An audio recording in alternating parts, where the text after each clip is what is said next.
योगेशं सच्चिदानन्दं वासुदेवं व्रजप्रियं धर्मसंस्थापकं वीरं कृष्णं वन्दे जगद्गुरुं। हरे कृष्णा। सभी भक्तों का स्वागत है कृष्णा डिवोशन चैनल पर। आप सभी भक्ति के मार्ग पर अग्रसर हो रहे हैं। प्रभु की कृपा से हम सभी उन्हीं की लीलाओं कथाओं का श्रवण कर रहे हैं और आस्वादन कर रहे हैं। प्रभु के प्रेम के सरोवर में हम नित्य प्रति डूब रहे हैं और इस आनंद के सरोवर में कौन नहीं गोते लगाना चाहेगा।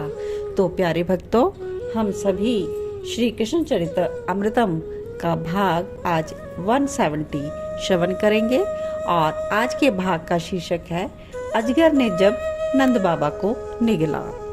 कल के एपिसोड में हमने श्रवण किया था कि अंबिका वन में राधाजू और नंदलाल के बेटे कृष्ण कन्हैया ने शिव अर्चना की थी।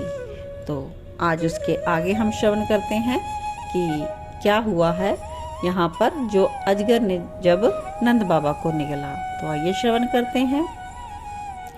शिवाय नमः ओम, शिवाय नमः ओम, शिवाय नमः ओम।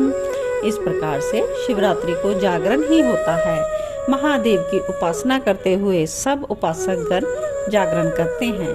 उसमें मंत्र जाप या ध्यान जो रुचि हो वही उपासक कर सकता है।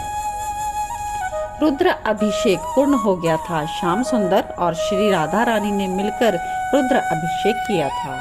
सब ब्रजवासी अब नेत्र बंद करके बैठे थे और तंत्र पद्धति से सभी इसी मंत्र शिवाय नमः, शिवाय नमः का जाप कर रहे थे। तभी नंद बाबा को प्यास लगी। वो किसी को बिना बताए पीछे से उठ गए और सरस्वती नदी में पहुंच गए।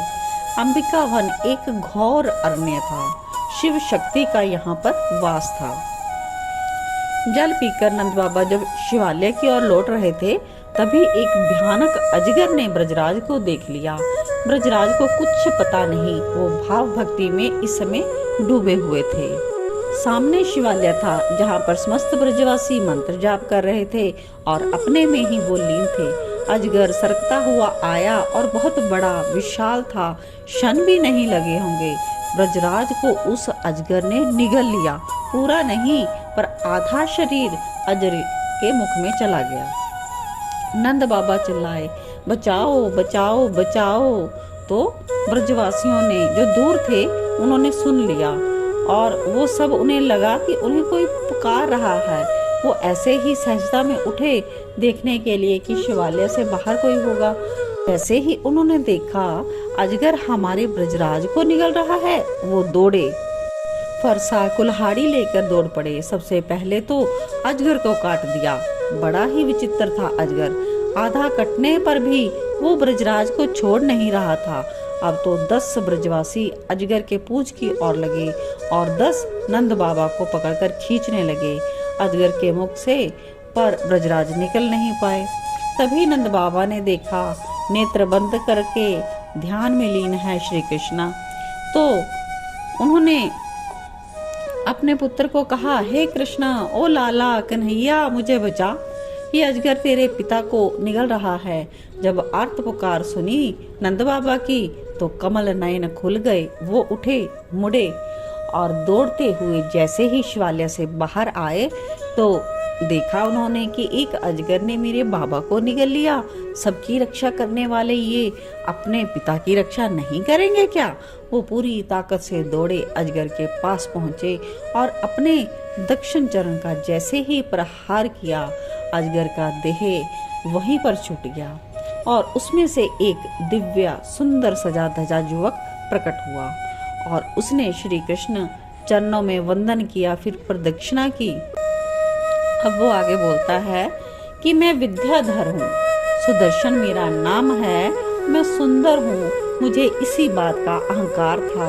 वो दिव्य पुरुष सबके सामने हाथ जोड़कर कन्हैया को अपना प्राचीन इतिहास बताने लगा था।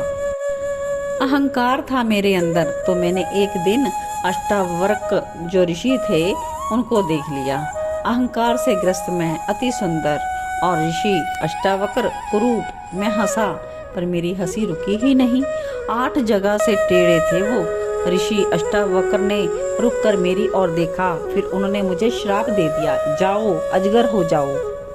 इतना बोलकर वो सुदर्शन बालक रोने लगा और अश्रु पोंछे उसने। फिर बोला, करुणा जाग गई थी मेरे प्रति उन ऋषि की, तो इसलिए हे भगवान आपके चरण का स्पर्श मुझे मिला, मैं धन्य हो गया। इतना कहकर सुदर्शन ने 4 प्रदक्षिणा किए श्री कृष्ण की और चला गया अपने लोक में। तो मनसुख आदि जो सखा थे तो सब आश्चर्य से पूछने लगे, लाला ये क्या हुआ? लाला एक पैर से तैने उस अजगर को मार दिया, और वो कौन था? नंद बाबा भी पूछने लगे। तो कन्हैया ने कहा, बाबा महादेव का अभिषेक मैंने किया था ना, इसलिए मेरे पाँव में शक्ति आ गई थी। मनसुख ने सुना तो उसने एक पत्थर में जोर से अपने पाँव को भी मारा, तो चिल्लाया, ओहो मेरा तो पाँव ही टूट गया। जोरे कन्हैया, अभिषेक तो हमने भी किया, हमारे पाँव में तो शक्ति आई नहीं। अरे मनसुख, मैंने श्रद्धा से करी। हंसते हुए अपने बाबा को लेकर कन्हैया ऐसा कहते हुए शिवालय में आ गए। भोर हुई, सबने स्नान किया सरस्वती में, दान पुण्य करके अब वृंदावन की और ये सब लौट चले। तो यहीं पर यह प्रसंग समाप्त होता है। तो छोटा सा प्रसंग था, बहुत ही सुंदर अद्भुत। बाबा को किस प्रकार से अजगर से छुड़ाया हम सब ने श्रवण किया। तो इस प्रकार से जो लीलाएं हैं, इनसे कई श्रोतागण जो कि अनभिज्ञ हैं, तो उन्हें भी हमें ऐसी कथाओं से अवगत कराने के लिए इस जो वीडियो है इसको हम आगे से आगे शेयर करते चलें। तो आप सभी से मेरी यही रिक्वेस्ट है कि आप कृष्णा डिवोशन चैनल के वीडियोस को अपने मित्रों को, अपने सगे संबंधियों को और अपने जो व्हाट्सएप ग्रुप हैं उन सब में इसको फॉरवर्ड करें, ताकि सभी तक इन कथाओं को पहुंचाया जा सके। तो इसी आशा के साथ सभी से मैं क्षमा चाहती हूँ अगर आपको कोई भी मेरी बात अच्छा ना लगा हो। मुझे तो प्रभु की हरेक लीला से, हरेक वाणी से, हरेक कथा से मुझे तो प्रेम है। तो उसी प्रेम को मैं आप सब जन जन तक पहुंचाने का कार्य हरि कृपा से ही कर रही हूं, और भावों से, श्रद्धा से और शरणागति होकर कर रही हूं। लेकिन फिर भी अगर वाणी में कोई भी आपको अशुद्धता दिखे या कुछ स्पष्ट ना समझ आए, तो उसके लिए मैंने क्षमा याचना की है। आप सभी इसी को स्वीकार करें। प्रभु तो सब स्वीकार करते हैं, जो भी उनको प्रेम स्वरूप हम अर्पण करते हैं। तो ये श्री कृष्ण चरित अमृतम के द्वारा मैं प्रभु के शरणागत हूँ, और आप भी मेरे इन भावमयी सेवामयी शब्दों को स्वीकार करें। जय जय श्री राधे, जय जय श्री कृष्णा।